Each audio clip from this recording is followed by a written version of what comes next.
Shaking them up. I just got these great, you could buy them, Tabletopics deck cards. So let us begin our table topics. You get picked on who, what, where, and when. Think of those things when you're formulating your answers. First person up. Last person I saw walked into the door. Toastmaster Susan Mazzara.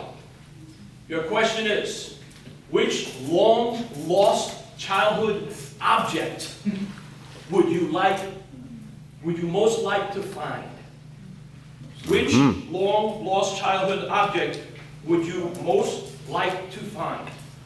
Long-lost childhood object I would most like to find.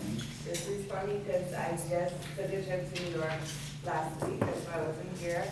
And I got to hang out with my sister and meet my nieces for the first time. And me and my sister had actually planted or started what we call a time capsule. It's like a little lunchbox with a troll doll and maybe some candies and things like warheads or pipings, things like that. And we were talking about how we would like to go into that yard and dig up the time capsule. So that would probably be it. And is it done? Wow.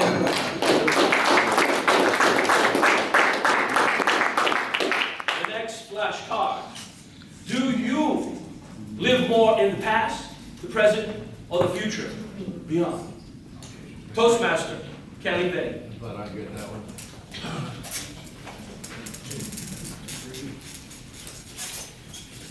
Past, the present, or the future. Since I've come up here a lot and talked about ancient Rome and Greece, you might expect that I would say the past, which I think is true. I do live a lot in the past. I like to read, I like to learn about history. But I think I like to learn about those things because it gives me context for the present. It helps me understand how we got to where we are right now. And it also gives me hope for the future. I think history is one of our best resources for coming up with possibilities. And one of the great things about possibilities that come from history is that we know they're actually possible because they've happened before. So I would say that I live in the past, but the past inspires me to take action in the present to achieve a better future.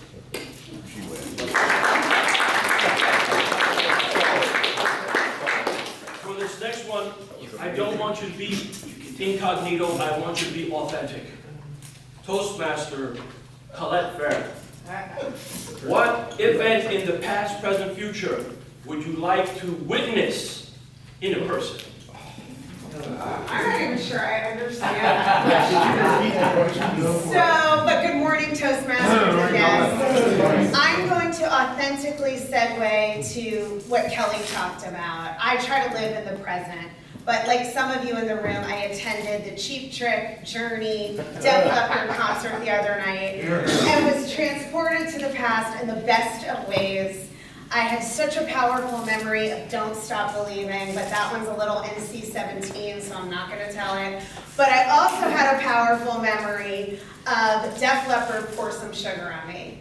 I went to that concert as a kid in 1987 in my little Catholic schoolgirl kilt with my best friend who was 13, got dropped off, and I could not figure out how did I end up at Def Leppard when I didn't even know any of their music except that song. And it was because of a boy, Scott Flood, who I loved all the time, and he only loved me some of the time. And we would sit in the woods and play that song on the boombox, smoke cigarettes, make out a little. And so listening to that song, it just brought me back to all of that. And I think the point I'm trying to make is that music evokes such powerful memory and emotion, and that's the best part of it. Thank you. If you had to spend 1 year living alone in a remote cabin, what would you spend your time doing? Toastmaster Ryan Hodge. If I had to spend 1 year in a cabin, what would I be Cabin, doing? an island, wherever you want to spend the year in. By himself. Yes. I'm not gonna be with you. Take care. I have this fantasy where when I retire, I want to buy a cabin on a lake, because I like fishing. I suck at it. Half the time when I go, I never catch anything but seaweed. But I would love to live on a lake and just spend a lot of my time fishing or woodworking, because wood is expensive and I can get it for free out on the cabin. I imagine that the cabin might be in a cold place, so I'd probably spend a lot of time in the snow if I could, and do some ice fishing. That's a 2-for-1, so I can do ice fishing as well. But besides that, I don't think that I would really do too much in a cabin. I'm a techie guy. People call me a city boy, so I don't think that I would really have much to do besides the fishing. It's a miracle that I even enjoy doing outdoor stuff, but that would be about it.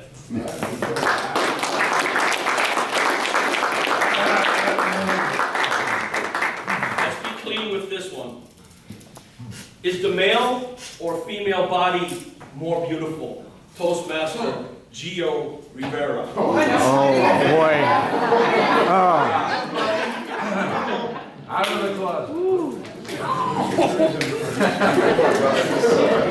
Is the male or female body more beautiful? Well, what I will say is, if you look in the past of our history, you will see that artists often drew the female body because it is very beautiful. It's a beautiful creation. I don't remember a lot of male paintings. There's that, but you know. And if you think about Titanic, things like that, he's drawing her like as his muse. I think there's something romantic about that, and there's something beautiful about that, about the creation. But speaking of creation, but I will say, I love art in general, so whether it's of male or female, particular masterpieces. Thank you. I don't even know how to use the word incognito with this part, but that was awesome. Thank you all. Have a great week. That, my friends, is a table topic which you overthink. What do you complain about more than anything else? Toastmaster Sean Tucker. Well, thank you. In 1 minute, please. I complain about lots of stuff. I love complaining. Quite frankly, I'm very good at it. I complain about Generation Z a lot. They drive me crazy. One of my daughters is Z. One is at the very end of being a millennial. They make up words. They take words that have been around for years and turn them into something else, and then are frustrated that Gen X and the boomers don't understand what they're talking about. It's baffling to me. And then they act as though anything that happened prior to them in history is completely irrelevant, when they clearly should have listened to Kelly Vetty, the single best table topic I might have ever heard in my life. I complain about traffic, I complain about politics relentlessly, but if you're not complaining about politics, quite frankly, what is wrong with you? Complaining is part of venting. That's why I never really get truly upset, because I leak it out constantly.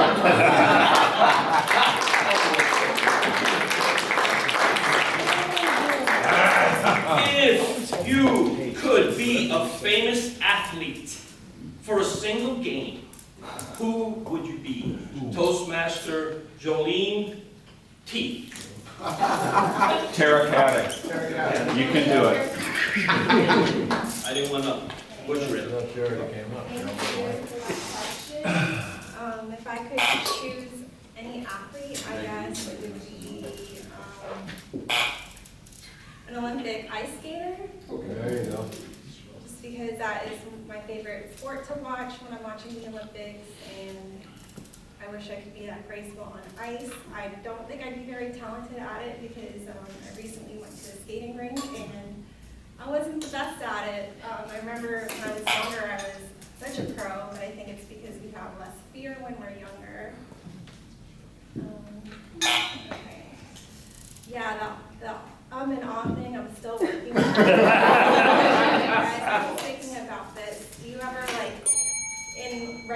conversation, just have a buzzer, internal buzzer in your head. That's something new that I've been discovering. Does anyone actually tally them? Something I'm not proud of. I sometimes do that when I'm bored at a Zoom meeting.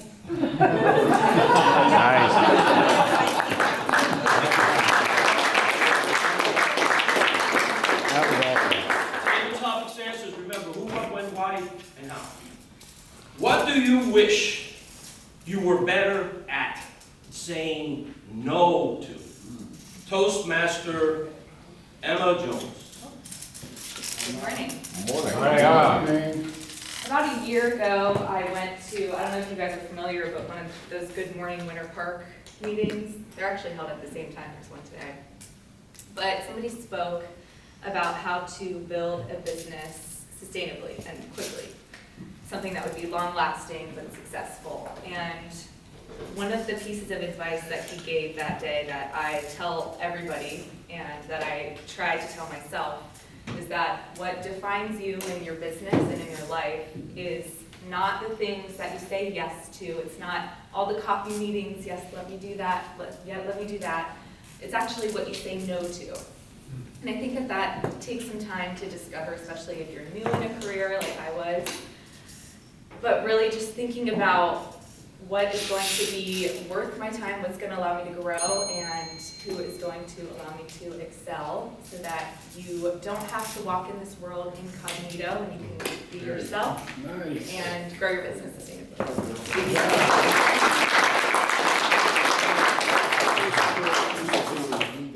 Would you go to war if you were drafted? Toastmaster Bill Newhouse. I'm sorry, repeat it. I was busy being rude talking to Would you go to war if you were drafted? What? Would you go to war if you were drafted? Iría a la guerra si fuera drafted. Must be losing the war. Well, I come from a long line of family members who were drafted or signed up and went to war. My Uncle Bud was in the South Pacific during World War II in the Navy. He told me, he never talked about it, but as he got older, he told me two of the worst sounds he ever heard, not just in his life, was either the warning that kamikazes are on their way or nearby, but the worst one, he said, was submarine, because of the torpedoes, you can't see them coming. I would never want to be incognito and sneak upon a ship like that, only because I'd be chicken. Fellow Toastmasters, we must remember all that was given for what we had. Thank you.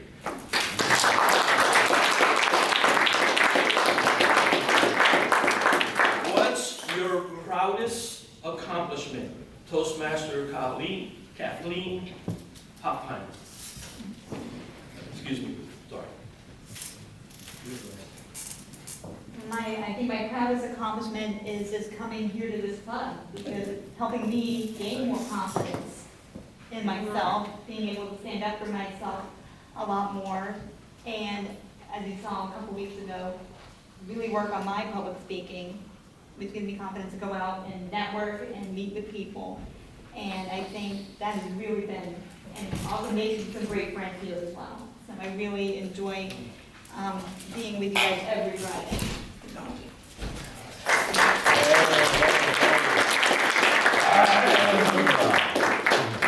This is a good one.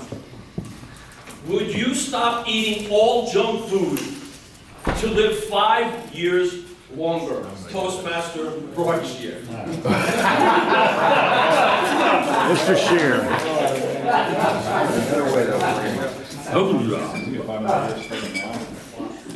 They tell me I don't have time to walk to the middle of the room, so I'll speak to the back of your heads, that's all right? Fair. Confidentially, some of you look better. Sean, when did you go bald? I didn't realize it. Just happened. Yeah, nothing at all there. I'm sorry I'm late. The cognito at my electrical system broke down. God, I thought that was fine. That one killed you when I told you. You did. All right, what would I give up? I'll tell you what I wouldn't give up. I wouldn't give up good cigars. Does that count as a junk food these days? No. I wouldn't give up good scotch. Actually, there's a story there. Okay. 5 years to live. Well, that would be great. My doctor yesterday said I only had 2. I'll go for the junk food now, baby. I mean, that's bonus time. My doctor said, you know, you're in bonus time. I said, you gotta start, when do you start drinking during the day? I had a 9 o'clock appointment. I said, what time is it now? That's the second one to phone. I'm quitting. Goodbye.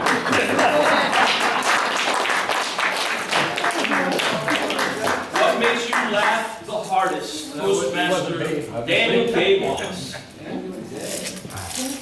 Or something else.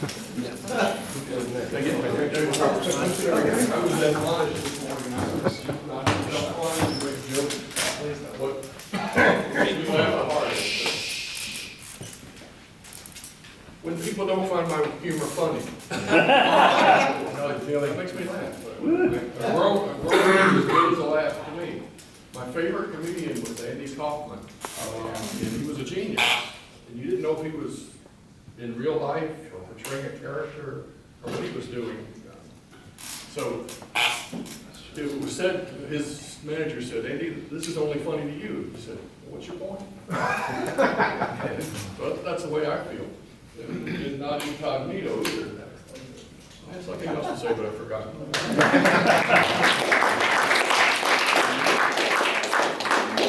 Is science or art more essential to humanity?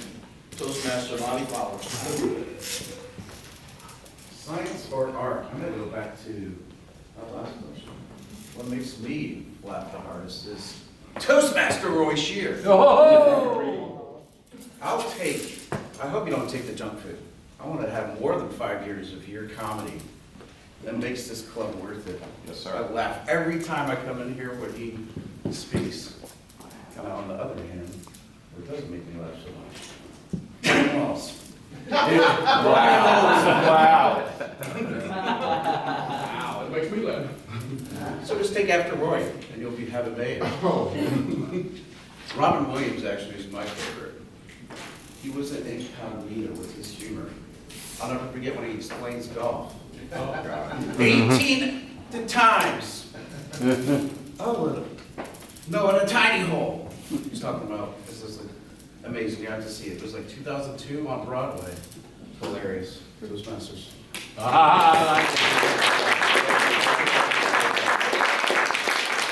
are the most important qualities you look for in friends? Toastmaster Myra Fury. Did I say it right? Yes.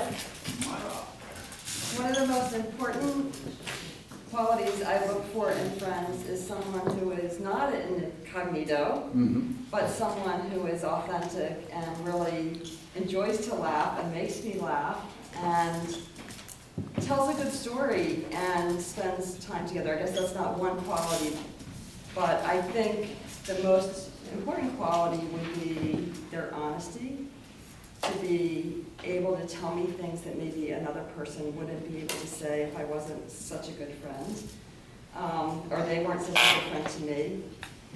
So when you have a friend like that, you really have someone that you can spend a lot of time with, someone that you can enjoy being with, and it can last a lifetime. So.